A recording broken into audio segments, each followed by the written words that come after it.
Baik, bismillahirrahmanirrahim. Assalamualaikum warahmatullahi wabarakatuh.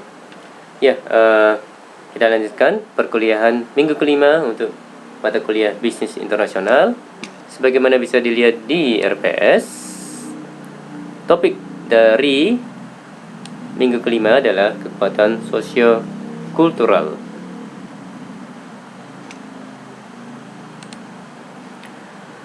Untuk materinya, saya mengambil dari internet dengan judul Kekuatan Sosio-Kultural atau Perbedaan Budaya. Sumber referensinya bisa dilihat di sini. Ya, insya Allah akan saya share juga materinya ke teman-teman, jadi teman-teman bisa mengeceknya masing-masing. Oke, berikut adalah poin-poin pembahasan di materi kali ini, mulai dari definisi-definisi hingga persiapan untuk para pelaku bisnis. Oke, masuk ke konsep kebudayaan. Menurut G. Hofstede, kebudayaan adalah cara berpikir kolektif yang dimiliki oleh kelompok tertentu yang membedakannya dengan kelompok lain. Termasuk di dalamnya adalah nilai-nilai dan norma. Menurut Wenwirth dan Weber, kebudayaan adalah sebuah sistem nilai dan norma yang dimiliki sekelompok orang yang jika dipergunakan akan membentuk desain kehidupan. Menurut Brady dan Isaac, seluruh hal-hal yang dipercaya, peraturan, teknik, lembaga, dan barang atau peralatan yang memberi karakter pada suatu populasi manusia. Sedangkan pengertian dari value adalah ide abstrak yang dimiliki sekelompok orang yang mempercayai apa yang bagus, baik, dan diinginkan. Sedangkan norma adalah peraturan atau kerangka sosial yang mengatur perilaku yang sesuai untuk situasi tertentu. Di sisi lain, society, masyarakat atau suku bangsa atau bangsa merupakan sekelompok orang yang memiliki persamaan nilai-nilai dan norma. Hal yang perlu diperhatikan adalah suatu negara bangsa bisa terdiri dari satu suku bangsa maupun beberapa ribuan suku bangsa. Berdasarkan definisi-definisi di atas, para antropolog sepakat bahwa kebudayaan itu dipelajari, bukan bawaan lahir, dan berbagai aspek budaya saling terkait, dan budaya itu dipatuhi atau dipahami bersama atau share. Budaya mendefinisikan atau membedakan berbagai kelompok. Dan ini menurut Hill terkait dengan bagian-bagian kebudayaan. Ya, rekan-rekan bisa melihat di bagian tengah adalah sistem budaya, norma, dan nilai. Bagian-bagiannya adalah ada agama, ada filosofi politik, filosofi ekonomi, pendidikan, bahasa, dan struktur sosial. Keterangan mengenai struktur sosial adalah dasar organisasi sosial di masyarakat tertentu. Dan dimensinya adalah individu versus kelompok dan stratifikasi sosial. Meliputi latar belakang keluarga, pekerjaan, pendapatan, kelas sistem versus classless system. Menurut Ball, unsur-unsur sosio-kultural ada 9. Mulai dari estetika hingga struktur politik. Estetika merupakan atau hal yang terkait dengan suatu rasa keindahan dan selera yang baik. Nah, estetika bisa diungkapkan dalam seni, drama, musik, cerita rakyat, dan tariannya. Sedangkan sikap dan kepercayaan mempengaruhi hampir seluruh perilaku manusia dan membawa ketertiban kepada masyarakat dan individu-individunya. Contohnya adalah sikap terhadap waktu dan sikap terhadap perubahan, tenggat waktu, dan lain-lain. Agama, jika menurut slide ini adalah etika kerja berdasarkan ajaran Tuhan yang mempengaruhi sikap terhadap kerja dan keberhasilan.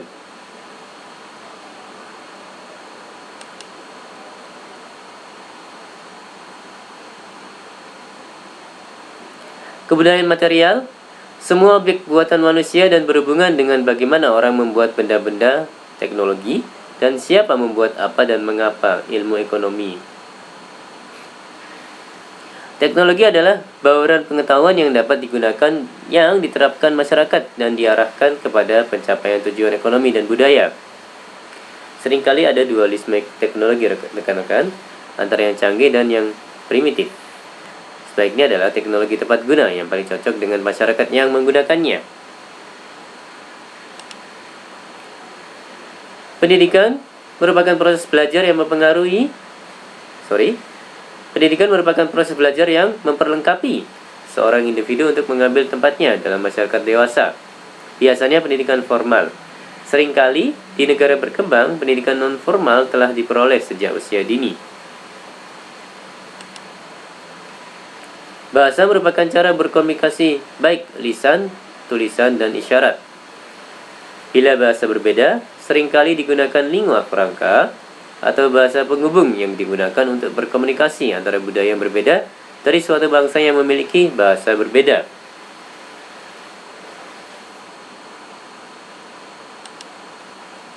Organisasi kemasyarakatan biasanya mengatur hubungan terpola, mendefinisikan dan mengatur cara anggota-anggotanya berhubungan satu sama lain. Tercakup dalam hal ini adalah pertalian keluarga dan keluarga besar. Meskipun keluarga besar luas, rasa tanggung jawab setiap anggota kuat. Beda halnya dengan asosiasi,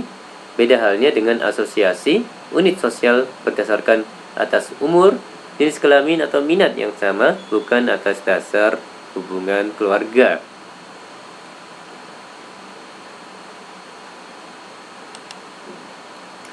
Sedangkan karakteristik hukum bisa berupa Anglo-Saxon, hukum Belanda, dan lain-lain. Sedangkan struktur politik bisa berupa presidensial, monarki, liberal, dan lain-lain. Hal yang perlu diperhatikan adalah budaya mempengaruhi semua aspek bisnis, rekan-rekan, baik secara langsung maupun tidak langsung. Contohnya adalah mempengaruhi aspek pemasaran, aspek manajemen sumber daya manusia, aspek produksi dan keuangan.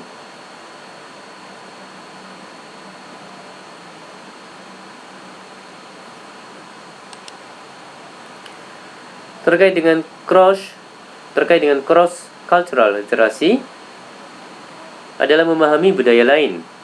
Pemahaman adanya perbedaan budaya dalam suatu bangsa maupun antar bangsa. Hal ini dibutuhkan untuk kesuksesan bisnis internasional.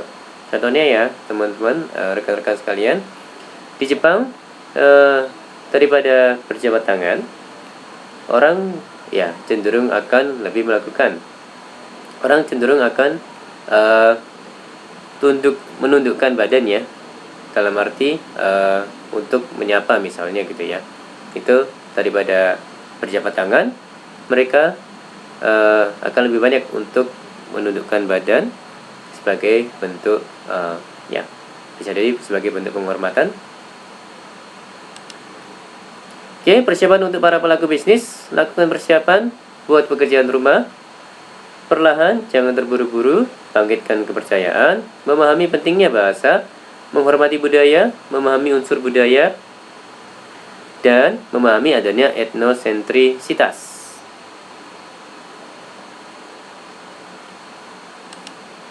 Dan berikut adalah referensi-referensi yang dipakai di presentasi kali ini.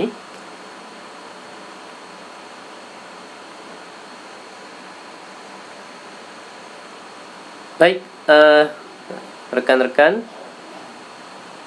jangan lupa untuk mengisi bagian komentar ya,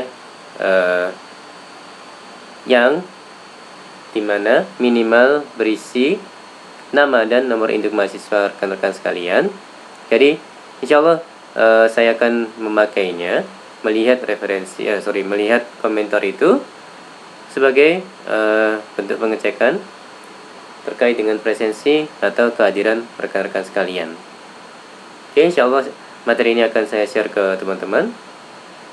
Baik, demikian dari saya. Mohon maaf kalau ada kata-kata yang salah.